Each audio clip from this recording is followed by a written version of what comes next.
Tapi kalau sejak awal ada kecurangan, ada skenario, maka hasilnya pasti tidak akan justified.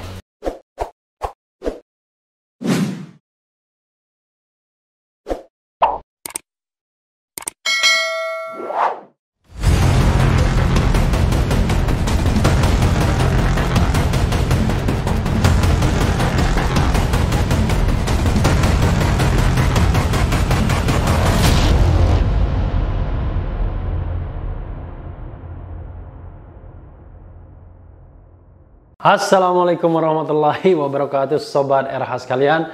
Jumpa lagi kita di channel yang keren ini. Kali ini saya tetap ingin menguber ke Solo. Siapa lagi kalau bukan Gibran Rakabuming. Tapi sebelumnya saya mengajak Sobat RH sekalian untuk lihat juga dong video Cerber 1 dan Cerber 2 ya. Cerdas berkonstitusi, jangan isu saja yang diikuti ya. Biar itu juga memberikan semangat kepada saya untuk terus membuat Cerber 1, Cerber 2, Cerber 3, Cerber 4 ya. Kalau Sobat Era sekalian tidak mau melihatnya, tidak mau menengoknya, ya terpaksa kita akan bermain di isu-isu terus. Padahal kan edukasi juga penting ya. Mudah-mudahan saya meminta dilihat juga dong Cerbernya ya. Cerita bersambung, bukan ya. Cerdas berkonstitusinya. Baru 2 pasal saja, padahal pasal Undang-Undang Dasar banyak ya. 36 pasal, tapi kan ada A, B, C, ada ayat dan lain sebagainya. Nah, ini kita ke Solo ngomong tentang ada pernyataan begini dari jpnn.com. Jika kami terlibat, Gibran bisa keok di Pilkada Kota Solo, tanda tanya. Kenapa saya mau membahas ini? Biar nanti saya membahas sebuah filosofi ya. Kenapa kami itu harusnya tidak terlibat pada hal-hal yang praktis seperti ini ya. Tapi ini baru pendapat pribadi saya. jpnn.com Jakarta. Pengamat politik Satyo Purwanto menyebut Gibran Rakabuming Raka bisa saja kalah dari kandidat independen Bagio Wahyono FX Suparjo, Bajo. Satu tukang jahit, satunya ketua RW ya. Pada saat pencoblosan pemilihan kepala daerah Pilkada Kota Solo 2020. Menurut Satyo, kekalahan Gibran bisa terjadi andai Koalisi Aksi Menyelamatkan Indonesia kami ikut terlibat. Misalnya kami menggelar deklarasi di Kota Solo. Luar biasa ya. Dari situ Gibran bakal kesulitan meraup suara pada Pilkada Kota Solo. Kami bisa deklarasi di Solo, calon independen bisa dapat dukungan dalam waktu singkat, kata Satyo dalam pesan singkatnya kepada jpnn.com, Jumat 28 Agustus. Satyo menerangkan kami merupakan gerakan oposisi pemerintah era Joko Widodo Jokowi, sementara itu sosok Gibran amat kental dengan Jokowi. Gibran berstatus putra sulung Jokowi. Jika kami menggelar deklarasi di Solo, kata Satyo, masa yang simpatik otomatis mendukung kandidat yang tidak berkaitan dengan Jokowi. Kemudian itu menjadi sinyal rakyat Solo nggak mau lagi dikaitkan juga dengan Jokowi, ucap Direktur Eksekutif Oversight of Indonesia's Democratic Policy. Selain keterlibatan kami, kata Satyo, kandidat Bajo sendiri juga memiliki tim yang kuat sehingga bisa saja mengalahkan Gibran. Tanpa banyak publikasi, keduanya bisa mengumpulkan dukungan masyarakat dan lolos menjadi kandidat Pilkada Kota Solo 2020. Justru itu yang dipermasalahkan. Kenapa bisa diloloskan gitu ya?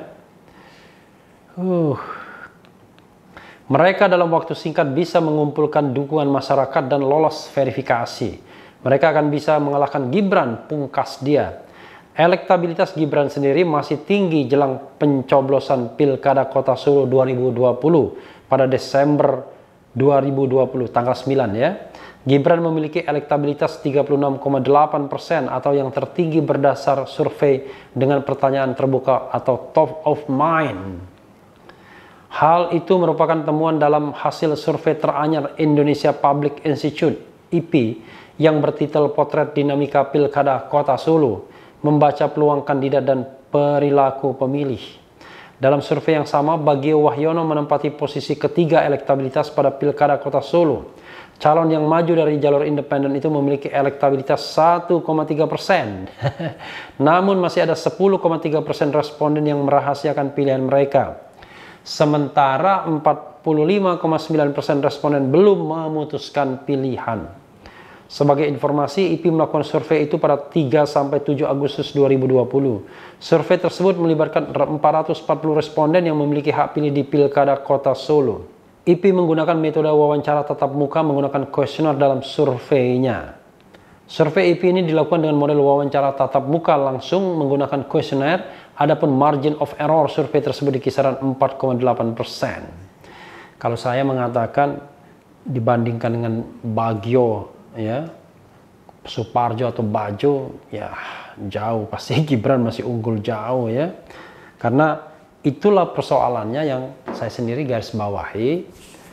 Apakah kemudian calon independen ini betul-betul muncul dari aspirasi bawah, atau untuk menjadi sparring partner Gibran ketimbang melawan kotak kosong, lebih baik melawan calon yang katakanlah ya mungkin bukan calon yang serius. Ini mohon maaf kepada Bajo ya, karena Anda berdua juga harus membuktikan bahwa Anda memang calon yang memang solid, bukan calon boneka.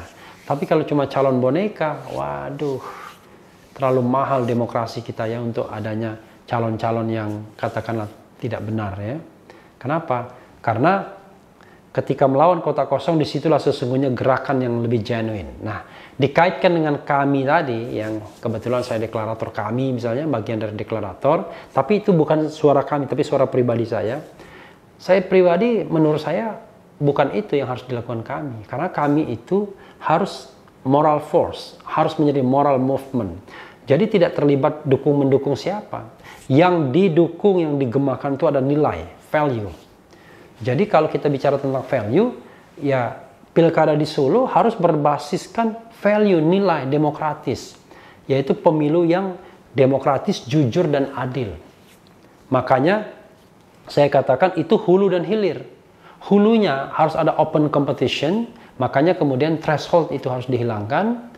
Kemudian pemilunya fair, dan ketika sudah masuk ke dalam gelanggang pemilu, peraturan-peraturan itu dibuat secara lugas, tegas, dan bisa ditegakkan. Jadi kalau mereka main-main, mereka nakal, mereka melakukan candidacy buying, melakukan vote buying, bermain mata dengan penyelenggara pemilu, maka sesungguhnya harusnya bisa didiskualifikasi. Ya, sebagai contoh misalnya beginilah. Kalau dibuktikan misalnya ternyata Bajo itu adalah hasil konspirasi, ya harusnya tidak punya legitimasi lagi, baik KPU Kota Solonya maupun pasangan yang memang mensponsori itu. Katakanlah misalnya kalau Gibran punya kepentingan. Tapi sekali lagi kan ini kan sebuah governance, ya, sebuah tata kelola berpemilu yang benar. Jadi pada nilai-nilai seperti inilah kami harusnya concern. Bukan bagaimana mendorong seseorang. Apalagi seseorang tersebut gak jelas latar belakangnya seperti apa. Ini mohon maaf ya. Karena pertanyaan seperti ini ada juga muncul. Kok tiba-tiba bisa lolos sebagai calon independen? Sebenarnya ada calon independen lain yang punya basis dukungan yang lebih kuat misalnya. Tapi tidak lolos verifikasi. Tapi Bajo yang kita tidak jelas latar belakangnya, kemudian juga profesinya dan lain sebagainya, tiba-tiba lolos. Nah ini kan memunculkan tanda tanya. Dan ketika disurvei oleh IP ya memang jauh sekali ya. Masih 36 berbanding 1,3 seperti bumi dan langit.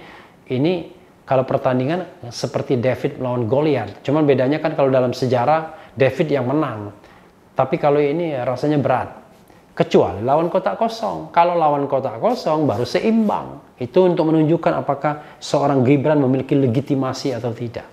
Tapi kalau dia menghadapi lawan yang dalam tanda kutip tidak serius, lawan yang ya separuhnya boneka misalnya, ini mohon maaf, ini asumsi misalnya, maka rakyat Solo pasti tidak akan memilih yang sana. Karena akan dilematis. Tetap akan memilih Gibran misalnya. Tapi kalau dengan kotak kosong, orang akan memilih.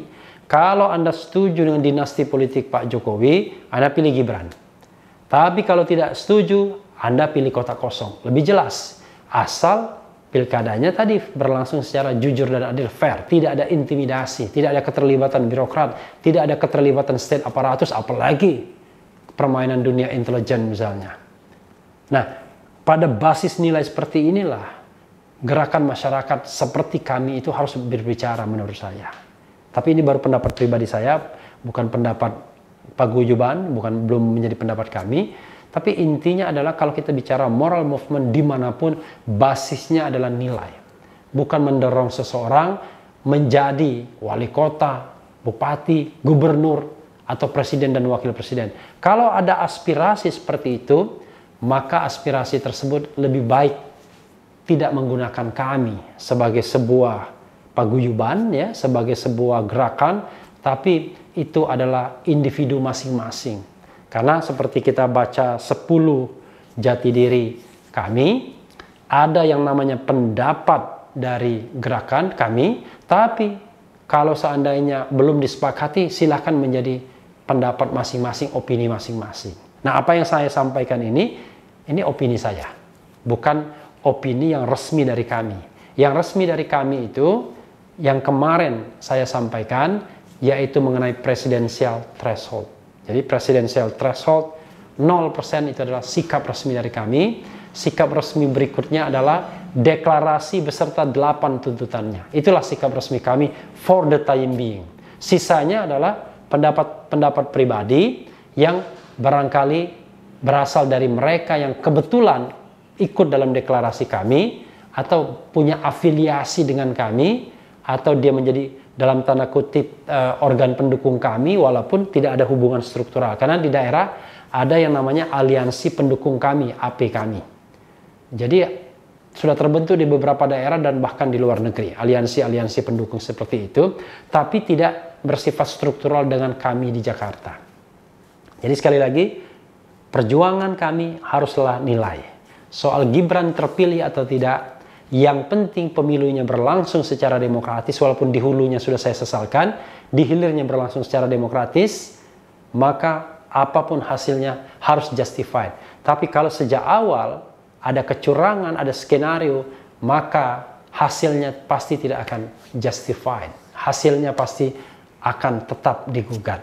Mudah-mudahan semuanya akan baik, dan ini adalah tantangan kami untuk tidak terlibat pada politik-politik praktis, dukung-mendukung dan lain sebagainya, tetap berbasis pada nilai. Itu saran dan keinginan pribadi saya untuk sementara for the time being, tapi mudah-mudahan di-endorse juga oleh yang lainnya. Dan yang paling penting tetap di channel ini, karena di channel ini Anda akan dirayu, ditipu, dibaperin, dicecar, diuber pula di jalur khusus. Karena channel ini adalah channel yang mengancam, memeras, dan membenci. Jangan lupa subscribe, like, comment, and share. Ciao.